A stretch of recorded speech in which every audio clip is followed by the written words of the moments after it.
Somewhere in your closet is something you bought to look like you had arrived. A bag, a watch, a car parked outside that says more about you than your bank statement does. You paid full price and you paid it happily. If you looked up its resale value right now, you would find it worth less than half of what you paid, sometimes less than a third. It did not break. It did not go out of style in any way you could point to. It started losing value the moment you carried it out of the store, while the exact same item, unworn, still in its box, has gotten more expensive to buy new. That is not a coincidence. That is the mechanism. Over the next 20 minutes, I am going to show you how it is built, why it is designed to run faster than your income, and why the people who understand it eventually stop playing a game that was never built for them to win. The belief underneath that purchase is not vanity, and it does not feel irrational when you are standing at the counter. You worked for this. You spent years being careful, being sensible, buying the version that was good enough instead of the version you actually wanted, and at some point the math finally worked in your favor. The purchase feels like proof, not indulgence. It is the physical record of a raise, a promotion, a business finally turning a profit, and it makes sense to mark that with something built to last, something with a name attached to a standard of craftsmanship that the mass market cannot touch. There is also a quieter calculation running underneath the emotional one. These are not disposable goods. The stitching is better. The materials are sourced differently. The brand has existed for a century or more, which reads as stability in a category where most products are replaced every few years.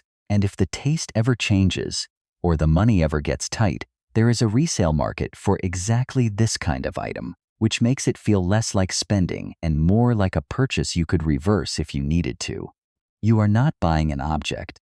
You are buying a signal that you have reached a tier of decision-making other people have not. And unlike most signals, this one appears to hold its value. That belief is coherent. It is shared by people who are otherwise financially disciplined, and it is wrong in a very specific and measurable way. Here is the first crack, and it shows up the moment you actually check the numbers instead of trusting the story. Most designer handbags depreciate by roughly 30% the second they leave the store. Simply from being classified as used, and on resale they typically recover somewhere between 40 and 60% of what you paid, depending on brand and condition. That is not a downturn.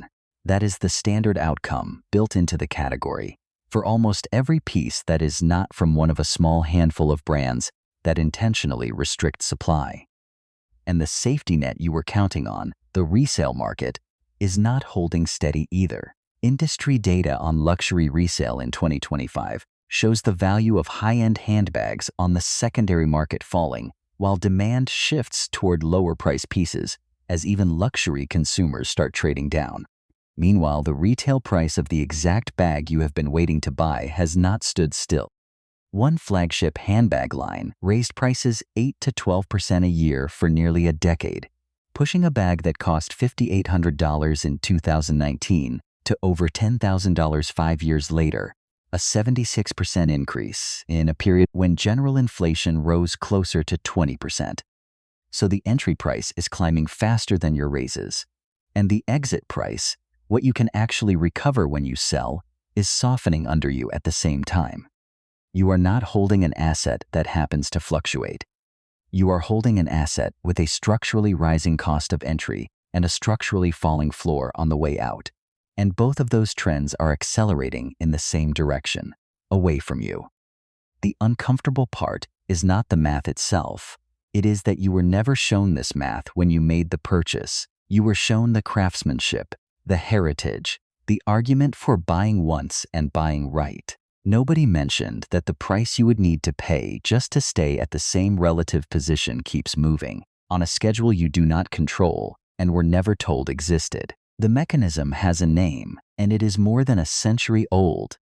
In 1899, economist Thorstein Veblen described a category of goods that break the basic rule of markets. Normally, when a price rises, demand falls. For a specific class of products, the opposite happens. As the price climbs, some buyers want the item more, because the price itself is the point. Veblen called this conspicuous consumption, the practice of spending visibly enough that the spending becomes the message. Economists later formalized the category as Veblen goods and identified the mechanism precisely. Demand for these goods is driven not by what they do, but by what owning them signals about the owner relative to everyone else who cannot afford them. This is why a designer bag and a well-made unbranded bag can use nearly identical materials and construction, and one costs 8 times more than the other. You are not paying for leather. You are paying for a number that other people will recognize as expensive, which is the entire product. Here is where it turns into a structure rather than a single purchase. In 1988, anthropologist Grant McCracken formalized a second mechanism, the one that explains why the spending rarely stops at one item. He named it after Denis Diderot, the 18th century philosopher who received an elegant new robe as a gift and within weeks had replaced his desk, his chairs, and his prints because everything around the robe now looked shabby by comparison. McCracken called this a spiral of consumption. A singles acquisition does not sit in isolation. It resets the baseline for everything near it, which creates pressure to upgrade the rest of the set, which resets the baseline again. This is not weak willpower. It is a documented pattern of how status goods interact with the other goods around them, and retailers will know it well enough to build entire merchandising strategies around bundling and complementary placement, engineering the next purchase before you have finished paying for the last one. Now add the piece that makes this a treadmill instead of a one-time cost. Brands that sell Veblen goods have a direct incentive to keep raising prices faster than incomes rise, because the price is the exclusivity. One major handbag house raised prices roughly 8 to 12% a year for nearly a decade, far outpacing wage growth for the households buying the product. That is not inflation passing through. That is a deliberate widening of the gap between what the brand costs and what a typical buyer earns, because a shrinking pool of people who can comfortably afford the item is the entire mechanism working correctly. The bag you are saving for is not standing still while you save. It is being moved further away, on purpose, by the same company selling it to you. Who profits specifically? The brand profits twice, once on the widening margin as prices outrun production costs, and once on the mystique that a rising price protects. Financing companies profit from installment and buy now pay later products built specifically for goods in this category, letting buyers close the gap between their income and the rising price with borrowed money instead of closing it by earning more. And the resale platforms that market themselves as your safety net profit from volume, regardless of which direction the trend runs, taking a commission whether your bag sells for 80% of retail or 30%. No party in this chain has an incentive to tell you the treadmill is accelerating. Their business models depend on you staying on it. Veblen was not writing about the internet or even about a mass consumer market. He was describing a small leisure class in the late 19th century, people whose entire economic role was to visibly not need to work, and who used clothing, servants, and possessions as proof of it. The mechanism he identified only had to work on the people physically close enough to see you, a neighbor, a dinner party, a handful of colleagues. That constraint quietly capped how far the comparison could reach, because your reference group was the size of your actual social circle. That constraint no longer exists. A phone puts your reference group at global scale, curated to show you almost exclusively the version of other people's lives where the treadmill looks like it is working, never the resale loss, never the revolving balance behind it. Researchers studying social comparison have found measurable neurological responses when people evaluate their own position against others, evidence that this is not a character flaw, but a built-in feature of how humans process relative standing. The mechanism has not changed since 1899. The size of the group you are being compared against has changed by several orders of magnitude, which is a large part of why the treadmill runs faster now than it did even one generation ago. Here is the plant because it matters for what comes next. Two people can start at the exact same bag, the exact same year, earning the exact same income, and only one of them is still running by the time this video is over. Call her Renata, 36, a marketing director in a dual-income household, earning a combined $195,000 a year. In year 1, after a promotion, she bought her first designer bag for $4,200. Call the second composite Camille, also 36, same title, same household income, same city, starting from the same promotion in the same year. For 3 years, their spending is nearly identical. Both build a small collection through drops, gifts to themselves, and the complementary purchases the Diderot pattern predicts: a wallet to match, then shoes, then a watch. By the end of year 3, each has spent $54,000 retail on status goods, financed comfortably out of 2 solid incomes. Renata's emotional state through this period is best described as performing solvency, carrying the spending easily on the surface while privately tracking which purchases she can still justify without checking the account first. In month 40 of the simulation, both women are separately eyeing the same bag, the next release from the brand whose flagship item rose 76% in 5 years. The price has gone up again since the last time either of them checked. Renata buys it on a store credit line, telling herself she will pay it off within 2 statements.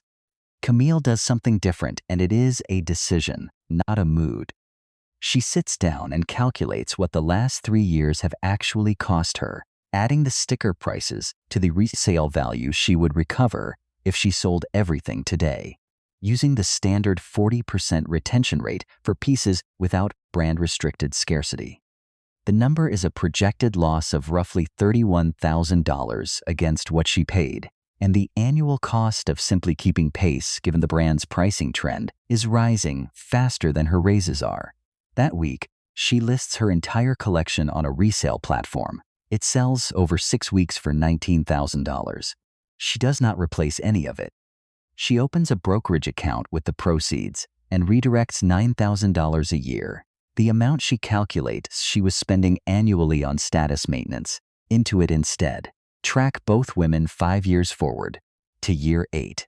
Renata has kept pace with the treadmill, spending an escalating amount each year as prices outrun her income, for a cumulative outlay near $169,000 since year 1. Her current collection would resell for roughly $60,000. She also carries $14,000 in revolving balance from 2 specific months when a release cost more than her available cash, and she financed the gap rather than skip it.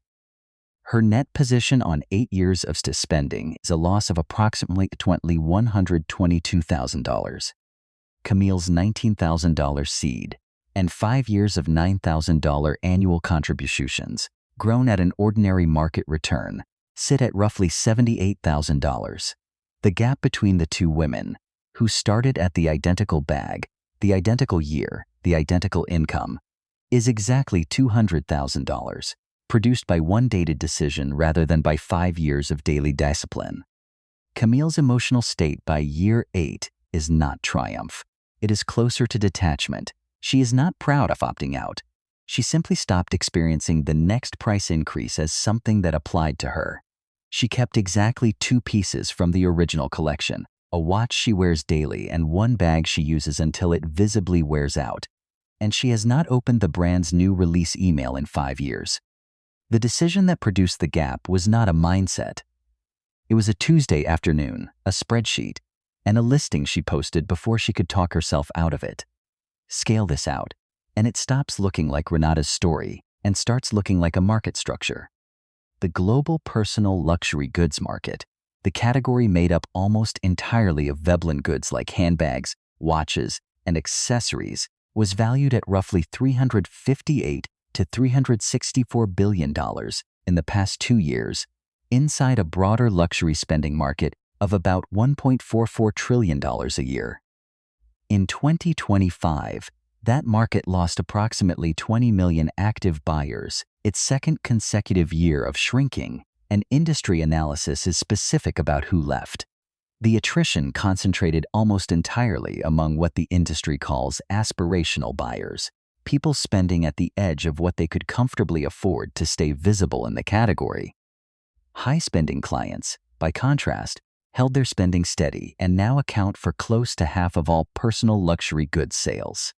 This is the treadmill accelerating in real time at the scale of an entire industry. It is not that fewer people want in.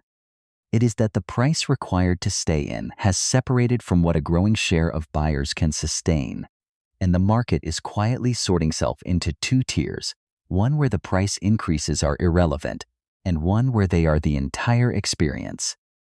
Hypothetically, if that sorting continues at its current pace, the category stops functioning as a status signal available to a broad professional class at all, and becomes a much narrower marker, restricted to a much smaller income band. Exactly the outcome Veblen's original mechanism predicts when the group being signaled to consist of people who can no longer follow. Underneath that shift sits a documented pattern in household debt.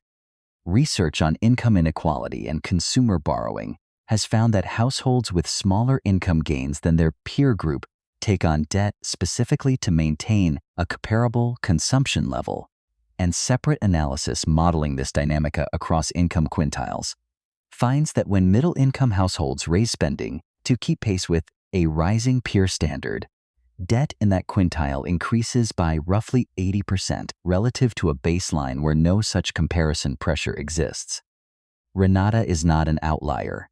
She is the median case for a household trying to hold a position on a treadmill that a shrinking number of buyers can actually keep pace with, financed increasingly by the same revolving credit that funded her 2 missed months. This bifurcation changes brand incentives in a way that makes the treadmill run faster still. When aspirational buyers made up a larger share of volume, brands had a reason to moderate price increases to keep that segment inside the market. Once that segment can be lost without losing half the revenue, the incentive flips. Losing the bottom of the buyer pool while the top half holds its spending steady is not a warning sign to a luxury company. It is a signal that prices can keep climbing while meaningfully denting revenue, which is precisely the condition under which price increases accelerate rather than pause. Hypothetically, a household earning what Renata and Camille earn today will need a materially larger share of income within a decade just to hold the identical relative position, not because the goods changed, but because the buyers being priced out no longer factor into the pricing decision at all. Redefine the thing you walked in here believing. A status purchase is not a possession. A possession is something you own once and hold. What you actually bought is a subscription, priced by a company that sets the renewal rate every year based on how many other people they need to price out to keep the signal working. And the renewal is not optional if the goal was ever to stay at the same relative position. You are not falling behind because you spend carelessly. You are falling behind because the fee for standing still was never fixed, and nobody who sold you the first piece had an incentive to mention the second. Once you see the subscription instead of the object, the entire category reads differently. The bag was never the finish line. The finish line does not exist because it is designed to move exactly as fast as it needs to in order to keep the gap between you and arrival permanent. This also reframes what opting out actually is. It is not giving something up, and it is not a lifestyle downgrade dressed up as virtue. It is closing an account that was structured to auto-renew at a rate you never agreed to and never controlled. Camille did not become a different kind of person at month 40. She ran a calculation most people never run, on a spreadsheet most people never open, and closed a subscription most people do not realize they are paying. The gap that produced was not built by 5 years of restraint. It was built in one afternoon by treating the collection as what it actually was, a recurring cost with a rising rate, instead of what it was marketed as, a purchase she had already finished making. There is a colder way to state the same fact. Arrival in this category was never a status you could purchase and then hold. It was a rate you agreed to keep paying, indexed to a reference group with no upper bound, and a pricing structure that adjusts specifically to keep the gap from closing. Nobody is chasing a finish line. Everybody still on the treadmill is paying an annually adjusting fee to remain in a race with no terminal point, against competitors who did not choose to enter, and mostly do not know the race exists. That is not a character failing, and it is not solved by wanting less. It is a structural feature of a category engineered so the exit was never advertised as an option, because an option nobody exercises is worth more to the seller than one people actually take. You do not have to outrun the treadmill. You only have to stop paying for your seat on it. Somewhere in your own spending is a subscription you have been renewing without noticing the rate. What would it take for you to actually calculate its real cost the way Camille did before your next renewal comes due? Status signal inflation means the treadmill gets faster, not slower, and the mechanism driving it is structural, not personal. Next, we look at what happens when that same structural pressure stops being about what you buy and starts being about what you have already decided you are worth.